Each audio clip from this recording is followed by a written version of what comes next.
لبیک یا حسین، لبیک یا حسین۔ تو یہ کیا کوئی پرپیچول موشن مشین ہے کہ دونوں ایک دوسرے کی ملی بھگت سے چل رہے ہیں؟ بھائی برین کو چلا رہا ہے دل کو کون چلا رہا ہے؟ اب یہاں سے شروع ہوتی ہے اصل بات۔ آدم علیہ السلام کو بنایا، جو واقعات بھی ہوئے پس منظر، میں مذہب کا اسکالر نہیں ہوں، میں ایک اسٹیٹسٹکس کا ٹیچر ہوں، اور مجھے میرے سبجیکٹ نے بہت کچھ سمجھایا، وہی میں آپ کے سامنے ابھی بتاؤں گا۔ جب آدم علیہ السلام کو دنیا میں بھیجا گیا، اب وہ کہتے ہیں سزا کے طور پہ، میں نہیں کہہ سکتا، کیونکہ اللہ رب العزت نے جب اس مٹی کے پتلے کو، آدم خاکی پتلے کو جب اپنی محبت کے ساتھ بنایا، ایسا کیسے ہو سکتا ہے کہ ان کو بھیج دیا سزا کے طور پہ؟ دنیا میں جانا تو ٹھہرا ہوا تھا، کیونکہ انہوں نے کہہ دیا تھا وَإِذْ قَالَ رَبُّكَ لِلْمَلَائِكَةِ إِنِّي جَاعِلٌ فِي الْأَرْضِ خَلِيفَةً۔ دنیا میں آدم آئے تو انہیں بتائیں کس قسم کا پرابلم تھا۔ سوچیں تھوڑی دیر کے لیے، آدم علیہ السلام جنت چھوڑ کر دنیا میں آ چکے ہیں، دنیا ایک چٹیل میدان، ایسا میدان جس کا ذکر یہ سورہ کہف کی ابتدائی چند آیات میں کیا گیا ہے کہ جس طرح چٹیل میدان تھی، ہم اس کو دوبارہ ویسے ہی میدان بنا دیں گے، گویا جتنی بلڈنگز، جتنی ہائی رائز بنی ہوئی ہیں سب کی سب ڈیمولش ہو جائیں گی، ایک دن ہونا ہے یہ۔ تو دنیا میں سب سے بڑا مسئلہ کیا آیا آدم کو؟ کوئی بتائے گا؟ کھانا پینا نہیں تھا، بستر نہیں تھا، گھر نہیں تھا، بھائی صوفے، گدے، تکیے، جس کا سورہ رحمان میں جن نعمتوں کا ذکر ہے وہ سب تو وہیں رہ گئیں۔ یہاں تو صرف زمین ہے، زمین کے علاوہ کیا؟ پریشانی، موسم، سورج نکل رہا ہے اپنے وقت پہ، وہ تپش دے رہا ہے، اس کے بعد وہ سورج ڈوب رہا ہے، کنٹرول میں نہیں ہے نا، یعنی ہر چیز، ہوائیں چل رہی ہیں، وہ بہت تیز چل رہی ہیں، بچنا ہے، بارش ہو رہی ہے، پناہ گاہ ڈھونڈنی ہے۔ بھائی اہل جنت کے ساتھ تو ایسا معاملہ تھا ہی نہیں، جنت میں تو یہ ساری چیزیں تابع فرمان تھیں، یعنی اہل جنت کے بارے میں کہتے ہیں ہر بات پوری ہوگی، وہ کہیں گے دن ہو جائے تو ہو جائے گا دن، وہ کہیں گے، حکم کریں گے کہ رات ہو جائے بس ہمیں سونا ہے، فوراً رات ہو گئی، تابع فرمان۔ تو پھر یہاں پر کون سی چیز تھی جو تابع فرمان؟ یہ چیزیں کنٹرول میں اگر نہیں ہے تو this is the beginning of uncontrolled variation. اب میں اسٹیٹس کا ٹیچر ہوں، I am the believer of variation. میں جب بھی اسٹوڈنٹس کو پڑھاتا ہوں، میرے کچھ اسٹوڈنٹ یہاں پہ بیٹھے ہوں گے، ہو سکتا ہے جن کو میں نے انٹروڈکشن ٹو اسٹیٹسٹکس پڑھایا ہو، تو میں ان کو کیا کہتا ہوں؟ بھائی یہ جو ہے کرہ ارض، اردو میں کہیں گے کرہ ارض، انگلش میں کہیں گے ایٹماسفیئرک اسفیئر، ہندی میں کہتے ہیں انترک شیتر، اس کے اندر ہم لوگ موجود ہیں۔ دس is the hub of variation. دنیا ہے تو ویریشن ہے۔ ڈیٹا کیا ہے؟ ڈیٹا ویریشن سے، ویریشن ڈیٹا سے، ویریشن تو ویریبل میں ہوتی ہے، گویا ڈیٹا ویریبل۔ پھر میں ایک دعویٰ کرتا ہوں سب کے سامنے، دیکھیں ویریشن، ویریبل کا اپوزٹ آپ کہیں گے کانسٹنٹ۔ کانسٹنٹ دنیا میں نہیں ہے۔ اب کوئی سوچ رہا ہوگا کہ یہ کیسے کہہ دیا کانسٹنٹ دنیا میں نہیں، بڑا دعویٰ ہے نا بھائی، ویریبل کا اپوزٹ کانسٹنٹ، دنیا میں کانسٹنٹ نہیں ہے۔ تو کانسٹنٹ ہے کیا؟ ٹیچرز پڑھاتے ہیں constant is a single value, no it is not a single value, it is a group of objects in which each and every object is having the same configuration, not even similar, یعنی ایک دوسرے سے جو تفاوت ہے وہ ختم ہو جائے۔ آپ لوگوں کا ویریشن اگر ختم ہو جائے تو کیا ہوگا؟ تھوڑی دیر کے لیے سوچیں، آپ سب جو میرے سامنے بیٹھے ہوئے ہیں وہ without having any discrimination of gender ایک انسان میں کنورٹ ہو جائیں گے، ایک چہرہ، ایک ہی لباس، سارے لوگ بیٹھے ہوئے۔ یہ ہے کانسیپٹ کانسٹنٹ کا، دنیا میں ہے؟ مجھے بتائیں، نہ تو انسان ایک جیسے، نہ آبجیکٹ ایک جیسے، نہ فاصلے ایک جیسے، نہ وقت ایک جیسا۔ وقت بدل جاتا ہے نا، وقت اس طرح بدل دے گا تمہارے خد و خال، اپنی صورت بھی جو دیکھو گے تو ڈر جاؤ گے۔ مجھے یہ نہیں پتا کہ مجھے کتنا ٹائم دیا گیا ہے، کیونکہ گفتگو یہ تو ایسا ٹاپک ہے کہ اس کے اوپر تو بہت بولا جا سکتا ہے۔ میں کوشش کروں گا کہ اس کو فنل ڈاؤن کر کے ڈائریکٹ میں مدعے پہ آ جاؤں۔ انکنٹرولڈ ویریشن سے واسطہ پڑا آدم کا، معافی مانگی، ربنا ظلمنا انفسنا وان لم تغفر لنا وترحمنا لنکونن من الخاسرین۔ دعا قبول ہوئی، ڈائریکٹ رب سے مانگی گئی دعا، اللہ قبول نہ کرتے؟ آدم کی دعا قبول ہوئی تو پھر کیا کیا؟ کیا ویریشن کو دوبارہ سے تابع کر دیا؟ کیا کہہ دیا آدم سے اب تم حکم کرو گے تو دن نکلے گا، اب تم حکم کرو گے تو رات ہوگی؟ ہوا ایسا؟ نہیں نا۔ تو پھر کیا ہوا؟ اللہ رب العزت نے طریقے بتا دیے کہ دیکھو دنیا کے اندر وہ ویریشن تو ہے، ویریشن کے اگینسٹ میٹیگیشن پلان تمہارا ہوگا۔ گویا اگر تمہیں زمانے کی ویریشن سے لڑنا ہے تو اپنی ویریشن کو کنٹرول کرنا پڑے گا۔ یہ تھی کنسسٹنسی کی ابتدا، کنسسٹنسی پریکٹسز، یکسوئی، ویریشن کا مقابلہ کنسسٹنسی سے۔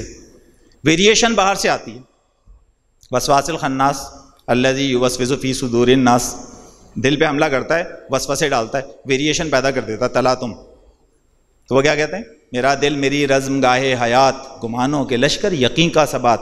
تو میں تو ہوں اس طرح کہ میرے تو ہر وقت جنگ چل رہی ہے یہاں پر. کنسسٹنسی ویریشن کا علاج. بھائی انسان نے ترقی کرنی شروع کی، گاڑیاں بنا لی، گاڑیاں بنائیں تو چلنے لگی، چاہا کہ اسپیڈ بڑھ جائے، انجن بڑھا دیا، انجن کیپیسٹی انجن کی بڑھ گئی، گاڑیاں تیز چلنے لگی. اور تیز چلانے کی کوشش کی تو نہیں چل رہی. کیوں؟ انہوں نے کہا بھائی یہ ایئر ریزسٹنس آ رہی ہے، انکنٹرولڈ ویریشن. یہ ایئر ریزسٹنس ہے جس کی وجہ سے گاڑی تیز نہیں چل سکے گی، چاہے آپ انجن کتنا ہی اچھا کر لیں. تو پھر کیا ہوا؟ گاڑیوں کے شیپ میں چینجز آئیں. مجھے بتائیں ایسا ہوا؟ گاڑیوں کے شیپ چینج ہوئے. That is called arrow dynamic. تو یہ ایرو ڈائنامک بیہیویئر کیا گاڑیوں میں تھا؟ ایروپلینس کے اندر ہی تھا. انسان کا ایرو ڈائنامک بیہیویئر کیا ہے؟ وہ ہے سیٹ رولز آف پرنسپلس. تو کہیں دین کی اور مذہب کی ابتدا یہیں سے تو نہیں ہوئی تھی. مذہب کسے کہتے ہیں؟ ہمارا زاویہ کرنگی میں بیٹھتا ہے، وہاں پر اہل حدیث ہیں، بریلوی ہیں، شیعہ، سنی، سب لوگ بیٹھتے ہیں ہم اور اختلافی مسائل کو ڈسکس کرتے ہیں، کیونکہ ہم یہ چاہتے ہیں کہ لڑائی نہ ہو مسلکوں کے بیچ میں. سب سے بڑا مسئلہ ہمارا یہ ہے نان مٹیریل تھنگس، اس کا فقدان ہے ہمارے یہاں. مٹیریل تھنگس پہ لگے ہوئے ہیں سارے کے سارے. کہتے ہیں آفاق کی منزل سے گیا کون سلامت، اسباب لٹا رہا ہمیں یا ہر سفری کا. مٹیریل تھنگس پہ لڑائی چل رہی ہے، نان مٹیریل تھنگ نہیں پتہ. بھائی گاڑیاں سب چلاتے ہیں، گاڑیاں بناتے ہیں پاکستان ہم لوگ، ایروپلین میں سب اڑتے ہیں، یہاں بنتے ہیں؟ بولے ہاں یا نہیں؟ نہیں بنتے نا. کیوں؟ Non material thoughts, non material things ہے ہی نہیں. عاشر عظیم ایک بہت بڑا نام ہے، ان کو میں سنتا ہوں تو ان سے میں نے سنا تو میں نے کہا واقعی بات تو صحیح ہے. ہم پاکستان کی بات کریں، کچھ انڈیا کی بات کریں، افغانستان کی بات کریں، تباہی اسی وجہ سے تو آ رہی ہے. قبیلوں کی جنگ، لڑے جا رہے ہیں. ان سے پوچھو کیوں لڑ رہے؟ پتہ کچھ نہیں ہے. اب یہاں سے سٹارٹ. سب سے پہلے کنسسٹنسی انسان کی یکسوئی. کیونکہ اللہ رب العزت نے دو چیزیں عطا کی. آدم کو کہا پہلی چیز صبر کرنا سیکھو، کیونکہ دنیا تو آزمائش ہے، انکنٹرول ویریشن آزمائشوں کی صورت میں بھی ہیں. وَلَنَبْلُوَنَّكُمْ مِنَ الْخَوْفِ وَالْجُوعِ وَنَقْصٍ مِنَ الْأَمْوَالِ وَأَنفُسِ وَالثَّمَرَاتِ. ہر طرح سے آزمائیں گے تمہیں. خوف سے آزمائیں گے تمہیں، بھوک سے آزمائیں گے تمہیں، جان اور مال کے نقصان سے آزمائیں گے تمہیں. وَبَشِّرِ الصَّابِرِينَ، صبر کرنے والوں کے لیے خوشخبری ہے.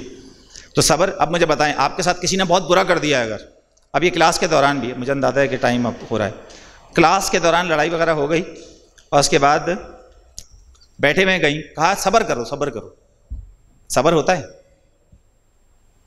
بہت غصے میں ہے نا کسی کے اوپر، بہت برا ہو گیا ہے آپ کے ساتھ، اس سچویشن کو یاد کریں تھوڑی دیر کے لیے بس. ہوتا ہے صبر؟ نہیں ہوتا ہے نا. یہ مجھے چین کیوں نہیں آتا، ایک ہی شخص تھا جہان میں کیا، اس طرح کے اشعار نہیں ہوتے. تو صبر نہیں ہو پایا تو دوسرا تحفہ عطا کیا اللہ نے.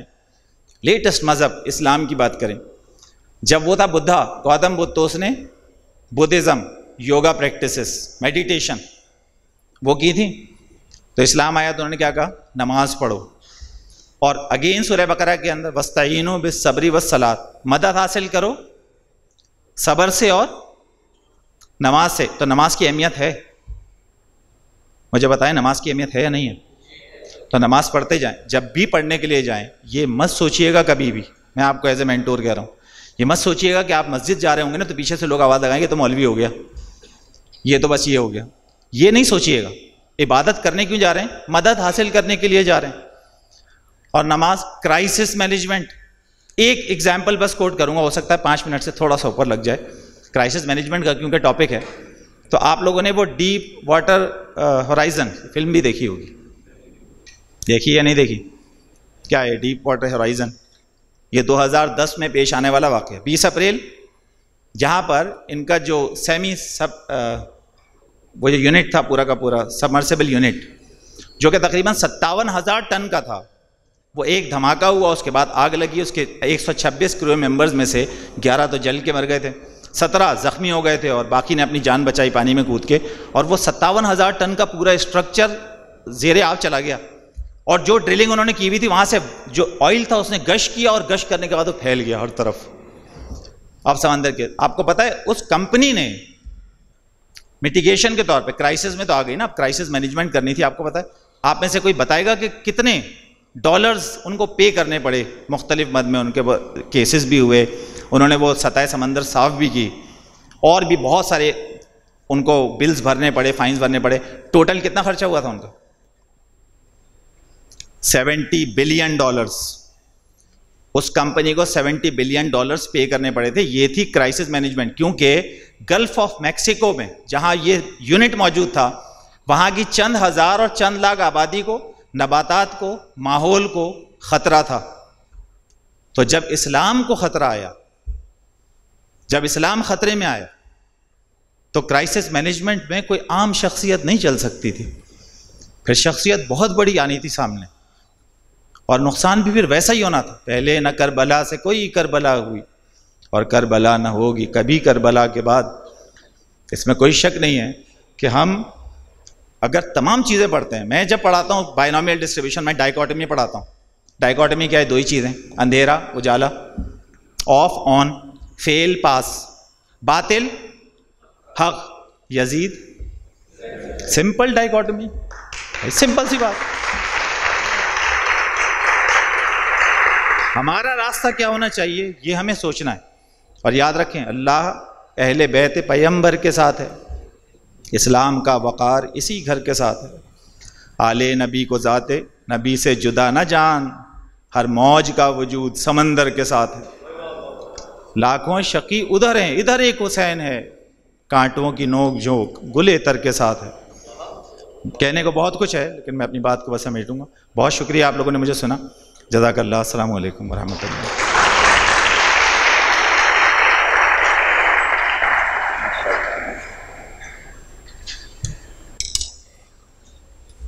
Jazakallah for enlightening us with your views on crisis management. Let's pay tribute to Imam Hussein's sacrifice through a beautiful recitation of Salam, for which I would like to ask Sayyid Ghazi Abbas Zaidi to join us on stage.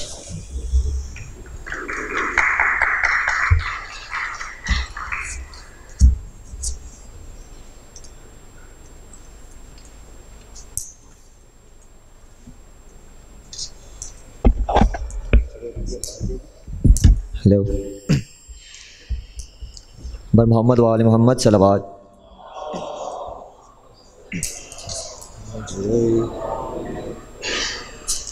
بر محمد و آل محمد صلوات.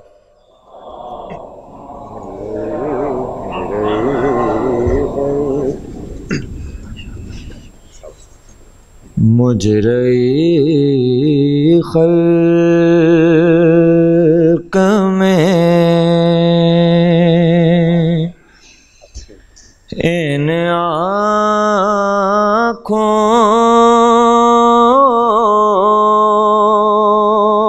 نے کیا کیا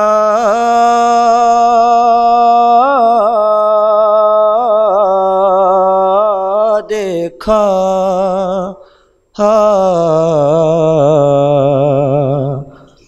مجرے خلق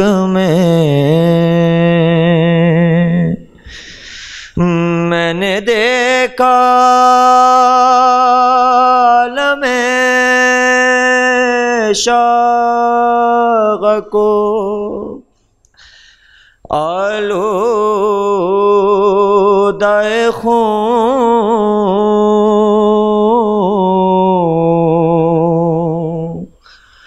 میں نے دیکھا عالم شاغ کو آلودہ خون. میں نے عباس کو بے جان لب دریا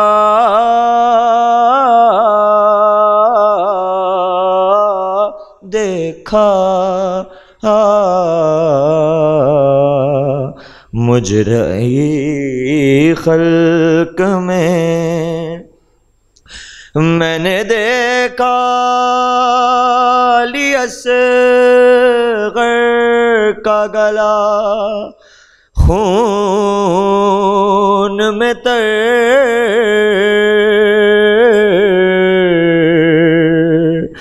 میں نے دیکھا علی اصغر کا گلا خون میں تر. میں نے زخمی علی اکبر کا کلیجہ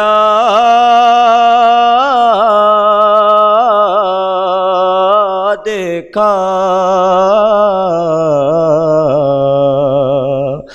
مجرئی خلق میں ایک گٹڑی شگدی پشت پہ لائے، جس میں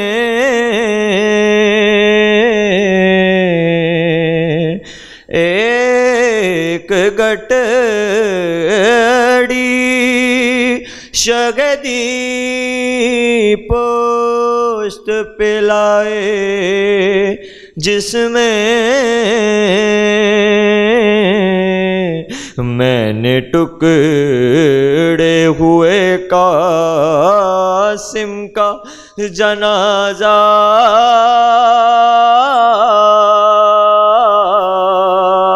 دیکھا،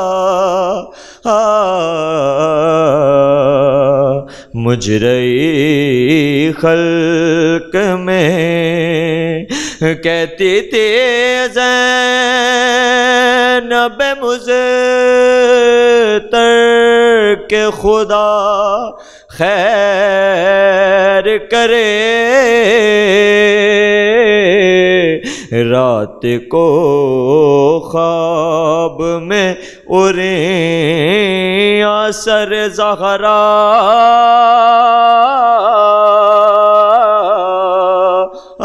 دیکھا، مجرئی خلق میں ہائے کیوں ہو نہ گئی کوڑ کے ان آنکھوں نے، قید خانے میں سکینہ کا جنازہ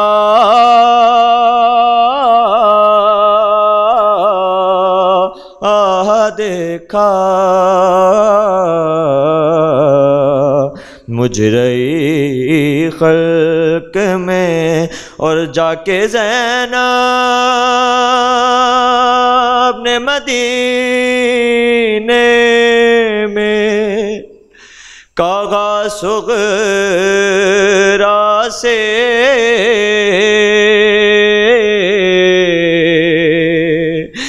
جا کے زینب نے مدینے میں کاغا صغرا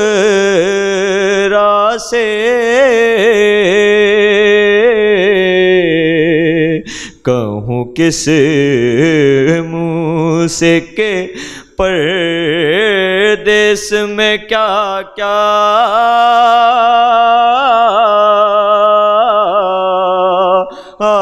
دیکھا، مجرئی خلق میں ان آنکھوں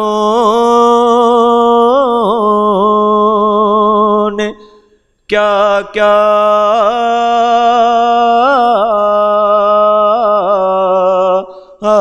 دیکھا، مجرئی خلق میں۔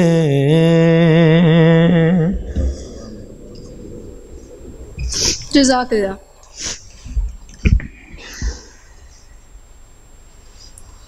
We would like to thank Allama Muhammad Amin Shahidi for joining us today.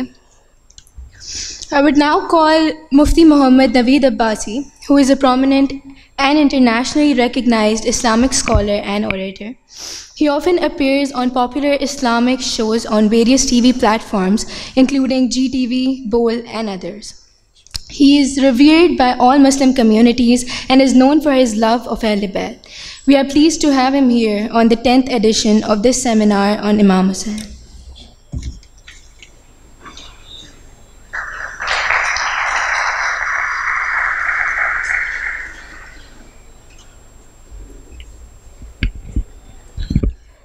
نحمد نصلی علی رسولہ الکریم اما بعد اعوذ باللہ من الشیطان الرجیم بسم اللہ الرحمن الرحیم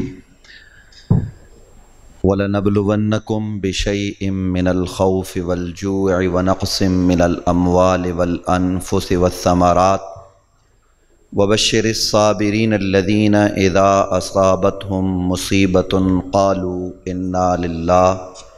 إِنَّا لِلَّهِ وَإِنَّا إِلَيْهِ راجعون وقال تعالى أَمْ حَسِبْتَ أَنَّ أَصْحَابَ الْكَهْفِ وَالرَّقِيمِ كَانُوا مِنْ آيَاتِنَا عَجَبًا آمنت باللہ صدق اللہ مولانا العظیم قال قال رسول اللہ صلی اللہ علیہ وسلم حسین منی وانا من الحسین صدق رسولہ النبی الکریم الامین الصلاۃ والسلام علیک یا رسول اللہ الصلاۃ والسلام علیک یا سیدی یا رحمت للعالمین۔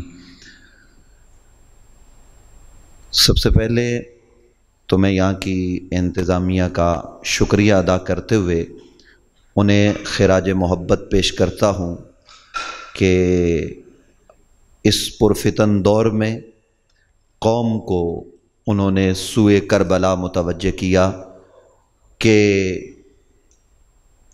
ان مشکل حالات میں اگر مشکلات کا حل کہیں سے ملتا ہے تو وہ کربلا ہے، نجف ہے یا مدینہ ہے۔ وہ اقبال نے کبھی کہا تھا نا، خیرہ نہ کر سکا مجھ کو جلوے دانش فرہنگ، میری آنکھ کا سرما ہے خاک مدینہ و نجف۔ آج جس موضوع کے حوالے سے مجھ سے قبل محترم جناب اویس ربانی صاحب بھی گفتگو فرما رہے تھے آپ سے، اور پھر اس کے بعد ماشاءاللہ آپ نے استاد محترم کی گفتگو بھی سنی، اور میرے بعد بھی حضرت علامہ امین شہیدی صاحب آپ بھی اظہار خیال فرمائیں گے۔ میں چند باتیں آپ کے گوش گزار کروں گا۔ قرآن مجید فرقان حمید نے کہا وَلَنَبْلُوَنَّكُمْ بِشَيْءٍ مِّنَ الْخَوْفِ وَالْجُوعِ وَنَقْصٍ مِّنَ الْأَمْوَالِ وَالْأَنفُسِ وَالثَّمَرَاتِ۔ جب تمہیں کوئی مشکل آن پہنچے، اللہ تبارک و تعالیٰ فرما رہا ہے ہم تمہیں آزمائیں گے، ہم تمہیں آزمائش میں مبتلا کریں گے۔ وہ آزمائش، وہ مشکل کیا ہوگی کہ بھوک ہوگی، خوف ہوگا، مختلف طرح سے آزمایا جائے گا۔ وَنَقْصٍ مِّنَ الْأَمْوَالِ وَالْأَنفُسِ، تمہارے مالوں میں کمی ہوگی اور تمہاری جانوں میں کمی ہو جائے گی، تمہارے پھلوں میں کمی ہو جائے گی، یہ آزمایا جائے گا۔ جب میں اسلام کی 1400 سالہ تاریخ پر نظر ڈالتا ہوں اس آیت کو پڑھتے ہوئے، یہ بات بھی ذہن میں رہے کہ ہم قرآن مجید فرقان حمید کو قدیم مانتے ہیں، حادث نہیں مانتے۔ قرآن جب سے رب ہے تب سے قرآن ہے، لیکن یہ تدریجاً نبی علیہ السلام پر اترا، آج سے 1400 سال قبل 23 سال کے عرصے میں نازل ہوا۔ حضور انور صلی اللہ علیہ وآلہ وسلم کی امت میں قرآن کی اس آیت کی اگر آپ نے عملی تفسیر دیکھنی ہو، عملاً اگر کسی شخصیت کو اس آیت پر کاملاً عمل پیرا دیکھنا ہو تو آپ حضرت امام حسین علیہ السلام کو دیکھ لیں۔ اس آیت پر آپ نے اس طرح سے عمل کر کے دکھایا ہے۔ اور آگے قرآن مجید فرقان حمید نے کہا کہ جب تمہیں کوئی مصیبت آن پہنچے، اذا اصابتم مصیبہ قالوا انا للہ و انا الیہ راجعون۔ پیچھے تو بہت ساری مصیبتوں کا ذکر ہے، میں آپ کی توجہ چاہوں گا، آپ اگر تھوڑا سا غور کریں گے، میرا ساتھ دیں گے تو بات میں آپ تک پہنچا پاؤں گا۔ پہلے تو ذکر کیا وَلَنَبْلُوَنَّكُمْ بِشَيْءٍ مِّنَ الْخَوْفِ وَالْجُوعِ، خوف، جو، وَنَقْصٍ مِّنَ الْأَمْوَالِ، یہ واو عاطفہ ہے اور یہ آگے جا رہی ہے، اور آگے قرآن کہہ رہا ہے اِذَا أَصَابَتْهُم مُّصِیبَةٌ، جب تمہیں کوئی مصیبت آن پہنچے تو کیا کہو؟ اِنَّا لِلَّهِ وَإِنَّا إِلَيْهِ راجعون۔ ایک مصیبت پر قرآن کہتا ہے یہ کہو، تو اگر کسی آدمی کو مشکلات گھیر لیں تو پھر کیا کرنا چاہیے؟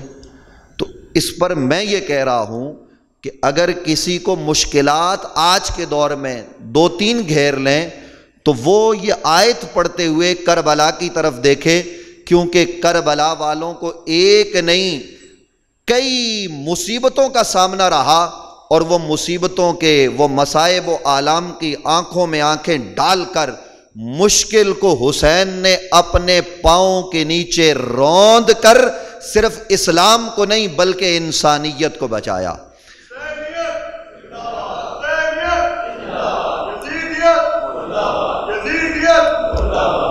مجھے لگتا یہ ہے کہ یہاں کسی کی یزید سے دوستی تو نہیں ہے، اگر کسی کی دوستی ہو، یہ عجیب بات میں نہیں کر رہا، اس شہر میں لوگوں کی یزید سے بڑے یارانے ہیں۔ علامہ شہیدی صاحب ایسا ہے یا نہیں؟ اویس ربانی صاحب آپ کے پاس بھی لوگ آتے رہتے ہیں، آپ نے حسینیت زندہ باد کہا ہے نا، اس شہر میں، شہر کے قلب میں نعرے لگے امیر یزید زندہ باد کے، تو کیا پتہ مختلف طرح کے لوگ مختلف جگہوں پر پہنچ جاتے ہیں، تو یہاں تو کوئی ایسا نہیں جس کی یزید سے کوئی دوستی ہو۔ تو پھر اگر کہہ دیا بھائی نے یزیدیت کے حوالے سے، تو پھر آدمی کو تھوڑی آواز نکال کر اپنے اندر کے جذبات کا اظہار کرنا چاہیے کہ یزیدیت مرد آباد۔ سب بولیے یزیدیت۔ میں تو الگ طرز کا آدمی ہوں، آپ کو یونیورسٹی میں اس انداز میں بات کرتا ہوں، اویس ربانی صاحب جانتے ہیں ہم تو ٹی وی پر بھی اور انداز میں بات کرتے ہیں، اور ہمیں یہ ڈھیلا ڈھالا بات کرنا پسند ہی نہیں ہے۔ جب ہے ہم حسین کے ساتھ، جب ہے ہم علی کے ساتھ، جب ہے ہم نبی کے ساتھ، تو پھر ہم اعلانیہ کہتے کہ ہاں ہم علی علی بھی کرتے، ببانگے دول کرتے ہیں، ہم ذکر حسین کرتے، اعلانیہ کرتے، اور ہمیں یہ معلوم ہے جو حسین کا ذکر کرتا ہے دنیا اسے چھوڑ دیتی ہے، دنیا والوں نے تو کل حسین کو بھی چھوڑ دیا تھا، تو کیا فرق پڑتا ہے؟ اس لیے آپ جب ذکر کرنے کے لیے بیٹھے ہیں تو پھر یہ نہ دیکھا کریں کہ ہم کس جگہ بیٹھے ہیں، کوئی کیا کہے گا، کوئی کچھ کہتا ہے اس کو کہنے دیجئے، ہمیں تو یہ دیکھنا ہے کہ ہمارا ذکر سن کر کربلا والے کیا کہیں گے۔ تو اس لیے یہ ڈھیلا ڈھالا انداز نہیں ہونا چاہیے۔ اگر کہہ دیا تو میں تو ویسے اپنے انداز میں بات کر رہا تھا، میں آپ کے سامنے ایک بات رکھتا ہوں، پھر علامہ شہیدی صاحب آپ سے ہم کلام ہوں گے یقیناً اس کے بعد جو بھی پروگرام ہوگا۔ قرآن مجید فرقان حمید کی جس آیہ مقدسہ کو میں نے پڑھا، ام حسبتا ان اصحاب الکہف والرقیم کانوا من آیاتنا عجبا، اس پر آپ کی پوری توجہ چاہیے ہوگی۔ آپ پڑھے لکھے حضرات ہیں سارے مجھ سے زیادہ، اور بات کو سمجھیں گے بھی، لیکن آپ کی توجہ پوری چاہیے۔ ام حسبتا، یہ اصحاب کہف کا ذکر ہے، ان کے واقعے کو عجیب تر واقعہ کہا جا رہا ہے، لیکن یہ ام استفہام انکاری ہے۔ استفہام انکاری کا کلام اگر مثبت ہو تو اس کا مفہوم منفی ہوا کرتا ہے۔ مطلب کہ اگر میں یہ بات کہوں کہ آپ کو یہ معلوم نہیں کہ یہ شہیدی صاحب ہیں، تو مطلب کہنے کا یہ ہوتا ہے کہ آپ کو معلوم ہے یہ شہیدی صاحب ہے، میں نے تو نہیں کہا لیکن آپ کو معلوم ہے کہ یہ شہیدی صاحب ہیں۔ تو اس طرح سے عربی زبان میں ہوتا یہ ہے کہ جب استفہام انکاری ہو تو مفہوم اس کلام میں استفہام انکاری ہو تو کلام اگر مثبت ہو تو مفہوم اس کا منفی ہوتا ہے۔ مطلب یہ کہ یہ سورہ کاف پڑھنے کے بعد، اصحاب کاف کا واقعہ پڑھنے کے بعد تم نے یہ گمان کر لیا کہ ان کا واقعہ عجیب تر ہے، تو تمہارا یہ گمان کرنا ٹھیک نہیں ہے۔ اصحاب کاف کا واقعہ عجیب تر نہیں ہے، یہ اصلاً اس آیت کا ترجمہ ہے۔ اب کیوں عجیب تر نہیں ہے؟ قرآن کی یہ آیت، میں بہت بڑا جملہ بولنے جا رہا ہوں، قرآن کی یہ آیت اپنے مفہوم کے، اپنے تفسیر کے بیان میں کٹے ہوئے سر حسین کی محتاج تھی۔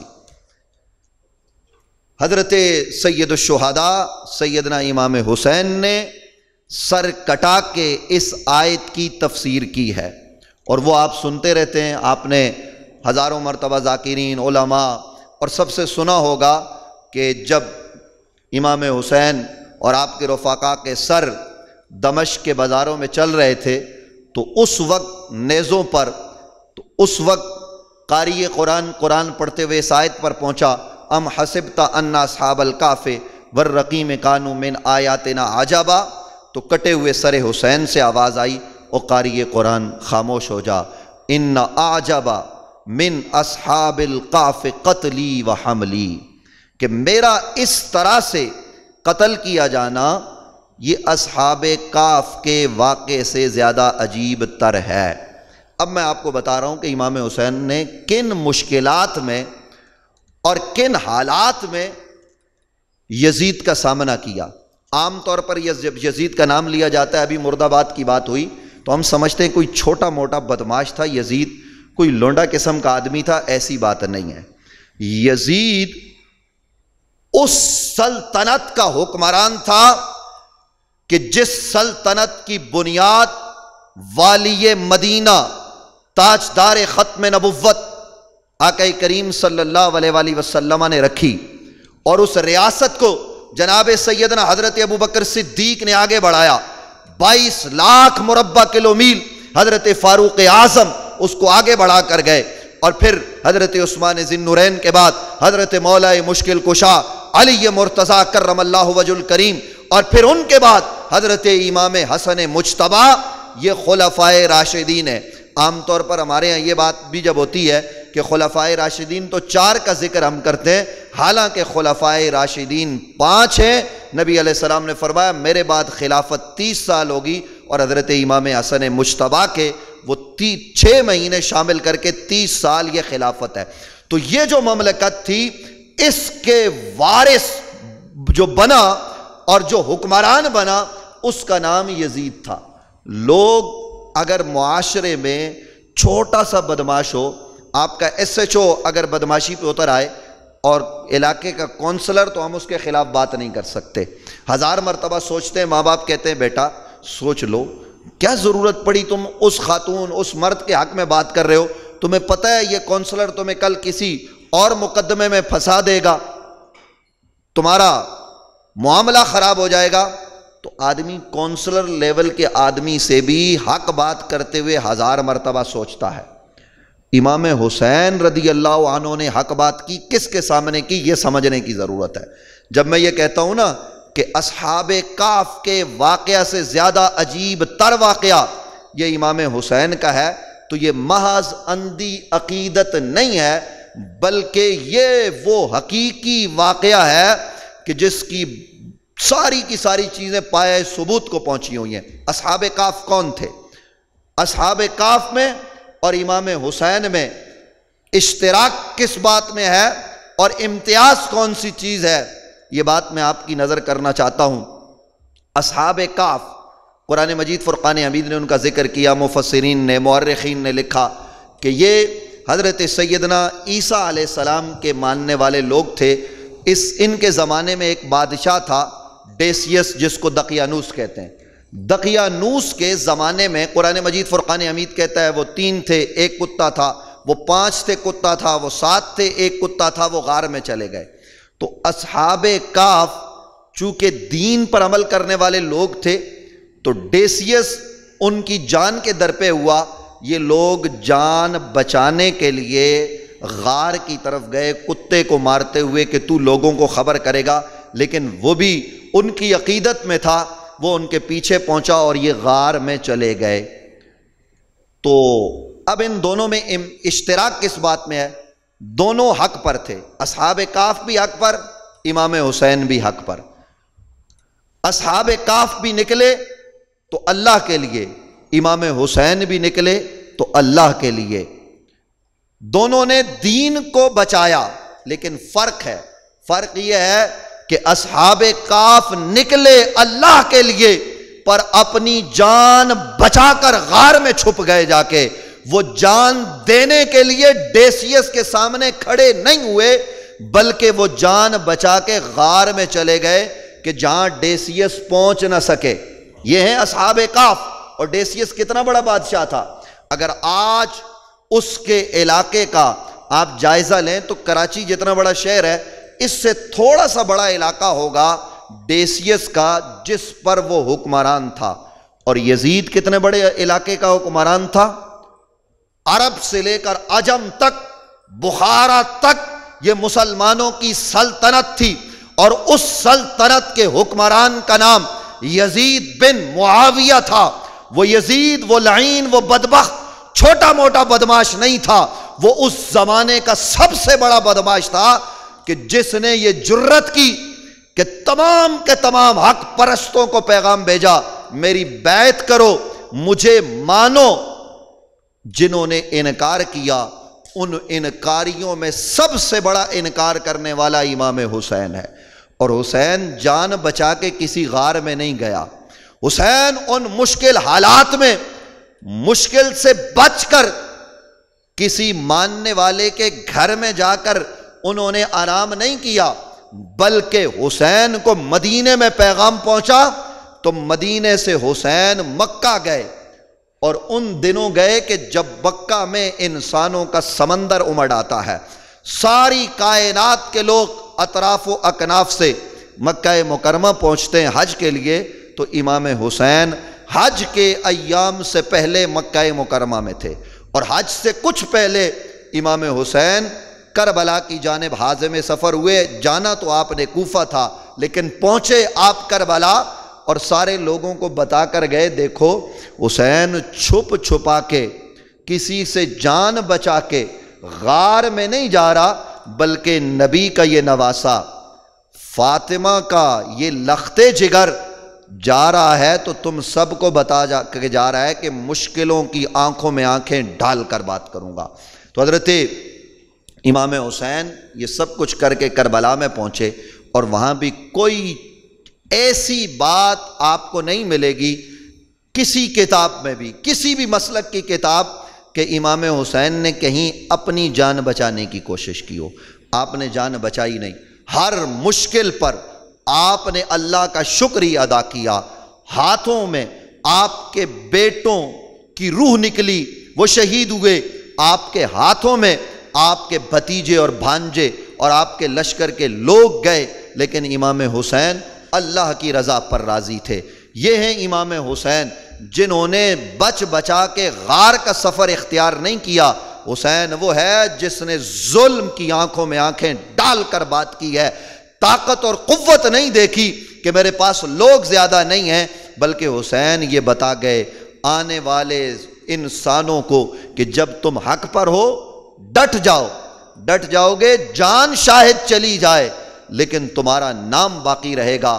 آج ہم 1400 سال بیت جانے کے بعد بھی حسین حسین کر رہے ہیں، کہیں سے لبیک یا حسین کے نعرے بلند ہو رہے ہیں، کہیں لوگ ہزاروں لاکھوں کی تعداد میں امام حسین کے مزار مقدس پر حاضری دے رہے ہیں، کہیں لوگ آج حسین تو حسین ہے، آج حسین کی نسل سے تعلق رکھنے والا، حسین کی اولاد کا کوئی بچہ آج 1400 سال بعد ہمیں ملتا ہے، ہم کہتے ہیں یہ سید صاحب ہیں، ہم جھک کر اس کو ملتے ہیں، ہاتھ چوم کر ملتے ہیں، کیوں؟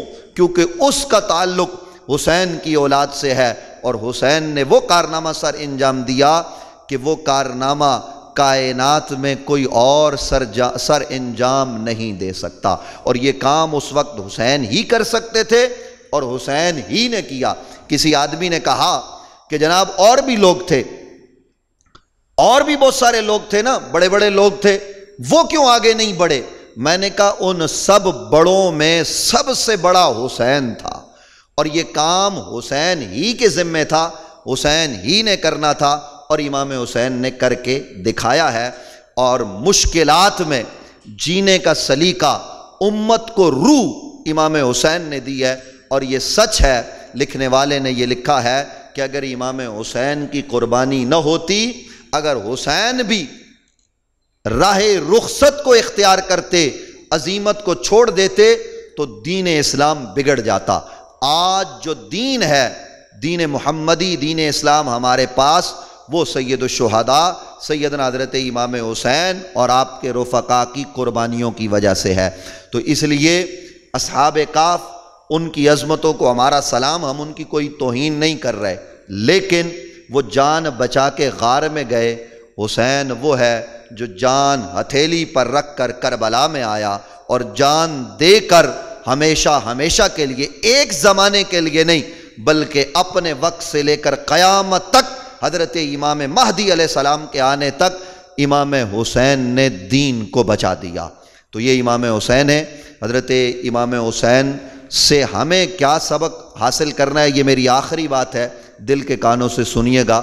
صرف حسین حسین کرنا، لوگ کہتے نہیں کرنا چاہیے، میں کہتا ہوں صرف حسین حسین کرنا بھی نیکی ہے، کیونکہ ذکر حسین، ذکر علی یہ عبادت ہے، اور عبادت کرتی رہنی چاہیے، اس کا بھی فائدہ ہوتا ہے۔ لیکن دوسری بات جو ہے وہ یہ کہ ہم امام حسین کے بتائے ہوئے طریقے پر چلیں۔ جو آپ نے راستہ اختیار کیا ظلم کے خلاف، آپ نے جو آواز بلند کی، وہ آواز ہر دور میں بلند ہونی چاہیے۔ ہمارا تعلق حضرت امام حسین سے مضبوط رہنا چاہیے۔ اگر ہم مضبوط رکھیں گے تو یزید اور یزیدی طاقتیں آج کے دور میں بھی ہمارا کچھ بگاڑ نہیں سکیں گی۔ یزیدی طاقتیں اسی وقت پروان چڑھتی ہیں کہ جب لوگ حسین سے دور ہوتے ہیں۔ آؤ حسین سے قریب ہو جاؤ۔ اس ہندوستان میں جس نے اسلام کی سب سے زیادہ خدمت کی، یعنی لاکھوں لوگ کہتے ہیں 90 لاکھ، میں کہتا ہوں 90 لاکھ نہ کہو، 90,000 مسلمان کیے خواجہ خواجگاں خواجہ معین الدین نے، تو 90 لاکھ بھی تھوڑی بات نہیں ہے اس زمانے میں۔ 90 لاکھ ہوں یا 90,000 ہوں، یہ بہت بڑی بات ہے۔ حضرت خواجہ صاحب نے اتنے لوگ مسلمان کیے، لیکن وہ مسلمان بھی جس کو کرتے تھے کہتے تھے آ جاؤ کونے میں بیٹھو، پہلے 500 مرتبہ علی علی علی کرو، پھر میرے پاس آؤ۔ اور پھر وہ یہ پیغام بھی دے گئے، سارے لوگوں کو یہ سنا گئے، ہندوستان کے بسنے والے باسیوں کو یہ بات بتا گئے، مجھے اور آپ کے لیے وہ پیغام چھوڑ گئے، شاہ است حسین، بادشاہ است حسین، دین است حسین، دین پناہ است حسین، سرداد نداد دست در دست یزید، حقا کے بنا لا الہ است حسین۔ لا الہ الا اللہ کی بنیاد حسین ہے۔ تو جب حسین ہے لا الہ الا اللہ کی بنیاد، تو جب کلمہ پڑھو لا الہ الا اللہ محمد الرسول اللہ، تو ہمیں اس وقت حسین کا بھی شکریہ ادا کرنا چاہیے کہ یہ کلمہ اگر آپ قربانی نہ دیتے تو ہم تک نہ پہنچتا، ہم یہ والے مسلمان نہ ہوتے۔ یہ سب امام حسین رضی اللہ تعالیٰ عنہ اور آپ کے رفقائے کرام کی قربانیاں ہیں۔ میں بار دیگر یہاں کی انتظامیہ کو مبارکباد پیش کرتا ہوں، آپ کو خراج تحسین پیش کرتا ہوں کہ آپ نے اس پروگرام کا انعقاد کیا۔ آپ تمام سامعین نے مجھے سنا، ظاہر ہے کہ میں آپ کے انداز کے مطابق، آپ کی سوچ کے مطابق تو گفتگو نہیں کر سکا، میں نے آپ کی جو سمع خراشی کی اس کے لیے بھی معذرت خواہ ہوں، لیکن بہرحال چند باتیں جو میں نے آپ کے گوش گدار کی، اگر کوئی بات آپ سمجھتے ہیں کہ قابل عمل ہے تو اس پر ضرور عمل کرنے کی کوشش فرمائیں۔ اللہ رب العالمین ہم سب کا حامی و ناصر ہو۔ میری گفتگو کے آخر میں آپ تالی بالکل نہ بجائیں، میں ایک گزارش کروں گا علامہ شہیدی صاحب کی موجودگی میں کہ ذرا سب، میں اپنی بہنوں سے نہیں کہہ رہا، جو مرد حضرات سارے بیٹھے ہوئے ہیں، بہنیں بھی اپنی آواز سے تو ساتھ دیں، لیکن جو آپ سارے حضرات موجود ہیں وہ سب جو ہے نا وہ ہاتھ اٹھا کر آپ نے حسین کو خوش کرنا ہے۔ تو حسین کیسے خوش ہوں گے؟ حسین اپنے ذکر سے شاید اتنے خوش نہیں ہوتے جتنے اپنے بابا کے ذکر سے خوش ہوتے ہیں۔ تو آپ نے ہاتھ اٹھا کے ذرا، اگر آپ سب حضرات کہہ سکتے ہیں تو پھر کہیے حیدر حیدر، ہاتھ اٹھا کے کہیے Haider Haider.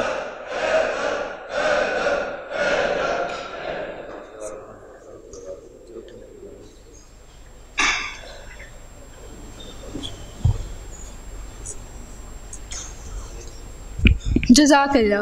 Thank you, sir, for your brilliant insight on today's topic. Before moving on, we would like to extend our gratitude to the administrators of IBA for taking the next big step in organizing another edition of the annual seminar. We would also like to thank the patron of the IBA Students' Council, Ms. Sharina Amin, for her throughout facilitation and coordination in organizing this seminar in such a short span of time. I would now invite our next speaker for today's session, Allama Muhammad Amin Shahidi, to the podium.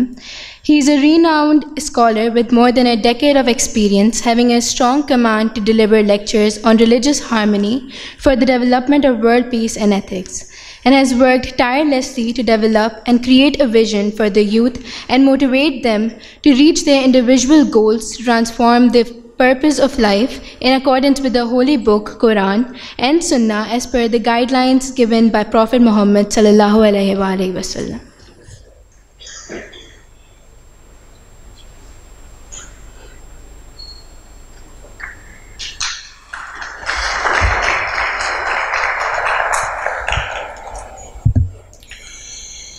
اعوذ باللہ من الشیطان اللعین الرجیم بسم اللہ الرحمن الرحیم الحمد للہ رب العالمین بارئ الخلائق اجمعین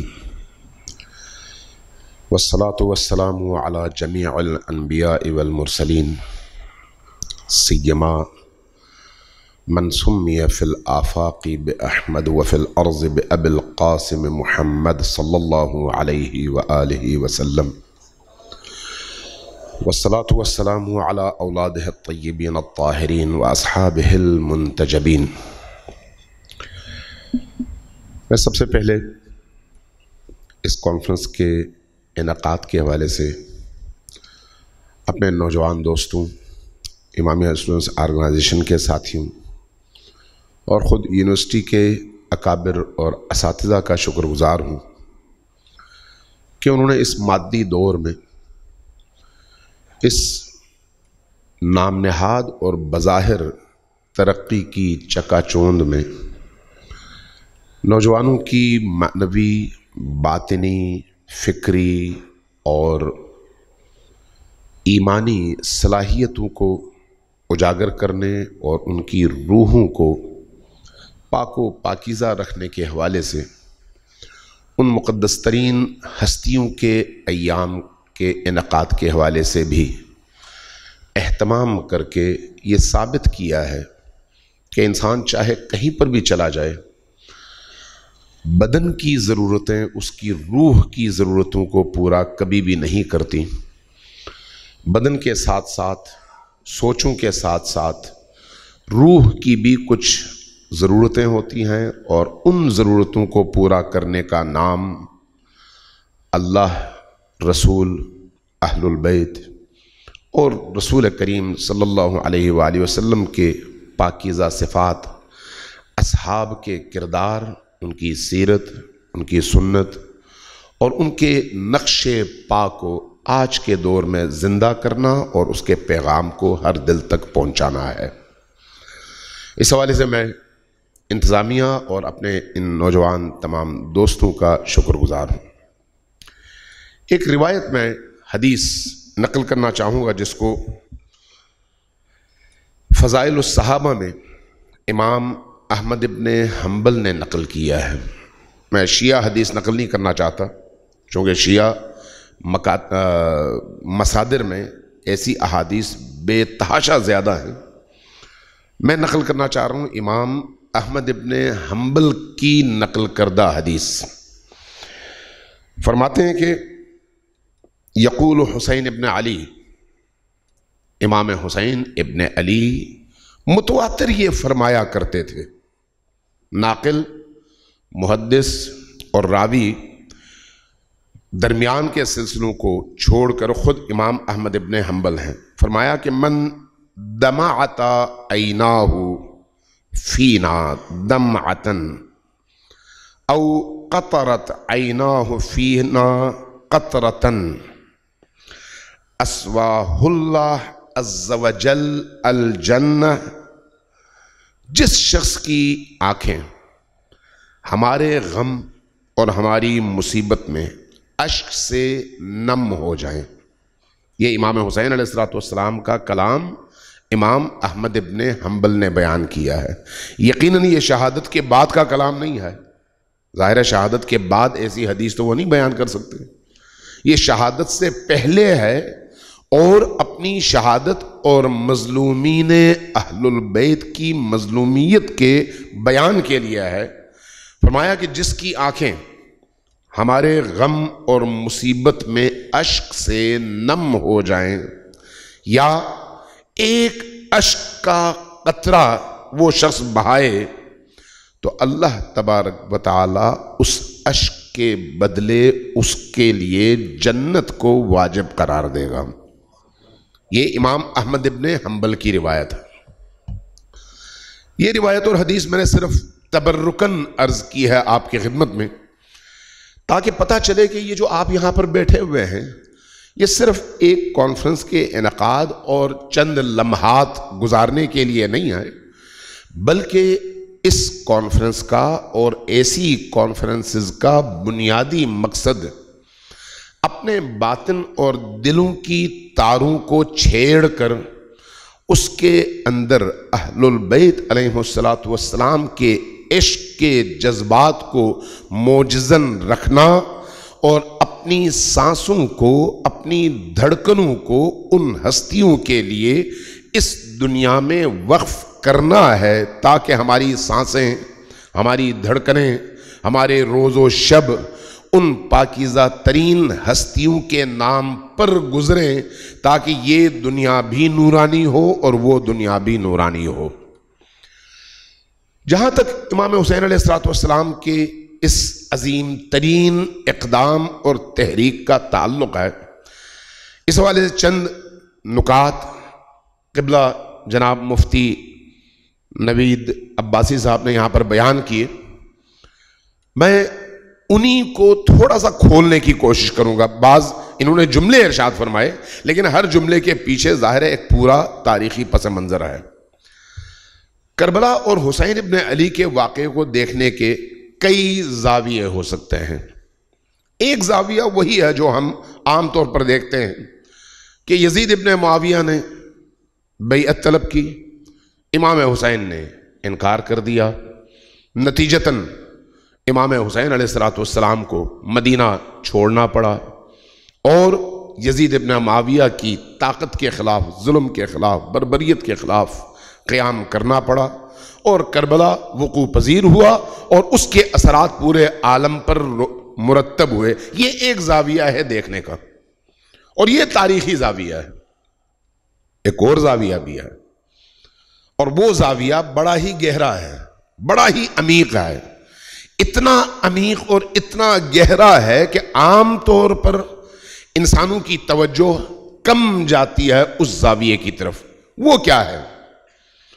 وہ یہ ہے، غور سے سنیے گا میں کیا عرض کر رہا ہوں، کہ یہ جو عالم ہے، اس عالم کا بنانے والا کوئی خدا تو ہے نا.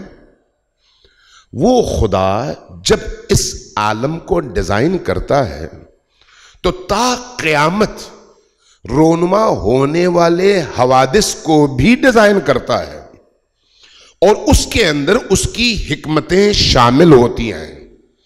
انہی حکمتوں کے تحت تا قیامت آنے والی انسانیت کو مرحلہ بمرحلہ ارتقاء کی منزلیں طے کرواتے ہوئے وہ چاہتا ہے کہ ایک وقت ایسا آئے کہ پورا عالم ایسے انسانوں سے بھر جائے جو عدل پسند ہوں، منصف مزاج ہوں، ظلم کے خلاف ہوں، اللہ کی عبودیت کے پکے ہوں، اور شیطان اور ابلیسی طاقتوں کے مقابلے میں پوری توانائی کے ساتھ میدان میں کھڑے ہونے والے ہوں. یہ اس کا ڈیزائن ہے. ایک مثال دیتا ہوں. حضرت رسول خدا صلی اللہ علیہ وآلہ وسلم تشریف فرما تھے، اور آپ کے چچا حضرت عباس بھی تشریف فرما تھے. آپ نے فرمایا کہ چچا جان، وہ کیسا وقت ہوگا جب آپ کے بچے میرے بچوں کو قتل کریں گے. شیعہ سنی دونوں نے ان روایات کو نقل کیا ہے. وہ کیسا وقت ہوگا جب آپ کے بچے میرے بچوں کو قتل کریں گے. حضرت عباس پریشان ہوئے، عرض کیا کہ یا رسول اللہ، آیا ایسا بھی ہوگا؟ فرمایا ہاں ایسا ہوگا.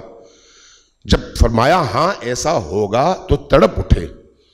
کہا کہ پھر آپ مجھے اجازت دیجئے میں اپنے آپ کو عقیم بانجھ کر لوں، تاکہ نہ اولاد ہو اور نہ وہ آپ کے بچوں کو قتل کرے.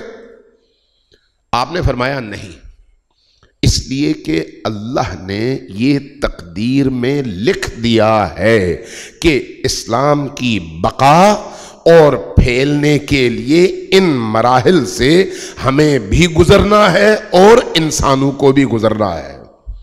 یہ اللہ کی اس تقدیر کا ایک چیپٹر اور ایک حصہ ہے کہ میری آل و اولاد اس طرح سے قربانیاں دے. یہ اس چیپٹر کا ایک حصہ ہے کہ اس کے نتیجے میں کائنات کے اندر ایک ارتعاش پیدا ہو. یہ اس کا نتیجہ ہے کہ اس کے نتیجے میں اس معاشرے، انسانی معاشرے کے اندر مستعد اور پاکیزہ قلوب کے اندر عشق اہل البیت موجزن ہو.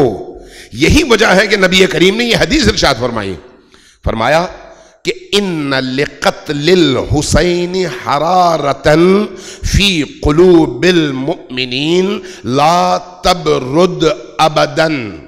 اللہ تبارک و تعالی قتل حسین کے نتیجے میں اور اس کے عوض میں اہل ایمان کے دلوں میں ایک ایسی حرارت، ایک ایسا جوش، ایک ایسی آگ، ایک ایسا شعلہ گرم کر دے گا، پیدا کر دے گا، شعلور کر دے گا کہ قیامت تک یہ شعلہ جلتا رہے گا، یہ حرارت موجود رہے گی.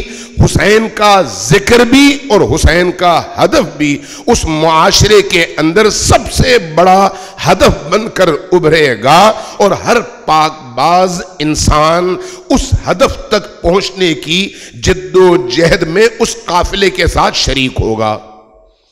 اب ذرا غور کیجئے گا، یہ سب کچھ کیوں ہے؟ یہ سب کچھ کیوں ہے؟ اس کو رکھیے ایک طرف ایک مقدمے کے طور پر، اور دوسری طرف جیسے ابھی نوید عباسی صاحب نے اشارہ کیا امام مہدی آخر الزمان علیہ السلام کے حوالے سے. مہدی آخر الزمان کے ظہور کا جو موضوع ہے شیعہ اور سنی دونوں میں مشترک ہے. اتنی ہی حدیثیں شیعوں کے ہاں بھی ہیں جتنی اہل سنت کے ہاں ہیں، اور ملتی جلتی احادیث ہیں. 19-20 کے فرق کے ساتھ بالعموم ایک ہی مفہوم کو بیان کیا گیا ہے، ایک ہی ہدف کو بیان کیا گیا ہے، ایک ہی کیفیت کو بیان کیا گیا ہے. آثار، علامات اور ظہور کے موقع پر وقوع پذیر ہونے والے ان حوادث کا تذکرہ کیا گیا ہے، جس کو بالعموم کتاب المہدی یا کتاب الفتن صحاح ستہ میں اور اہل البیت کے ہاں بھی متعدد مقامات پر انہی موضوعات پر مشتمل احادیث کا ایک پورا ذخیرہ موجود ہے. ادھر بھی ہے اور ادھر بھی ہے. ان میں سے ایک حدیث جس پر شیعہ سنی دونوں متفق ہیں اور دونوں نے نقل کیا ہے وہ ہے یملأ اللہ بہ الارض قسطا وعدلا کما ملئت ظلما وجورا. جب مہدی آخر الزمان آئیں گے تو ان کے ذریعے سے اللہ تبارک و تعالی زمین کو اسی طرح سے عدل اور انصاف سے بھر دے گا جس طرح سے اس سے پہلے ظلم اور جور سے زمین بھری ہوگی. اب دوسری روایت امام مہدی آخر الزمان کے حوالے سے یہ تمام مسلمانوں کا متفقہ عقیدہ ہے کہ حضرت عیسیٰ علیہ السلام آسمانوں سے زمین پر تشریف لائیں گے. عیسیٰ کون ہے؟ نبی، رسول، صاحب کتاب، اول العزم پیغمبر، کوئی معمولی پیغمبر نہیں، اتنے عظیم پیغمبر. وہ پیغمبر جب آسمانوں سے زمین پر تشریف لائیں گے تو شیعہ سنی دونوں کا اتفاق ہے اس بات پر کہ جب وہ تشریف لائیں گے تو فرزند علی و زہرا، فرزند رسول امام مہدی آخر الزمان آگے کھڑے ہوں گے اور حضرت عیسیٰ علیہ السلام ان کے پیچھے کھڑے ہوں گے. گویا یہ دور امامت مہدی کا دور ہوگا، اور مہدی کی امامت میں اللہ کے دین کے نفاذ کی جد و جہد میں حضرت عیسیٰ جیسی عظیم ترین ہستی جو اول العزم اور صاحب کتاب پیغمبر ہیں وہ بھی کھڑے ہو جائیں گے، لیکن مطیع ہوں گے، اطاعت گزار ہوں گے. کس کے؟ فرزند رسول کے. یہ شیعہ سنی مشترک روایات ہیں. تو امام مہدی جب ظہور فرمائیں گے ان ظہور کی کیفیات کو احادیث میں جو بیان کیا گیا ہے اس میں سے ایک کیفیت یہ ہے، بیان کیا گیا ہے کہ جب آپ کعبۃ اللہ میں ظہور کریں گے تو آپ کی پیٹھ دیوار کعبہ سے لگی ہوگی، آپ کے ایک ہاتھ میں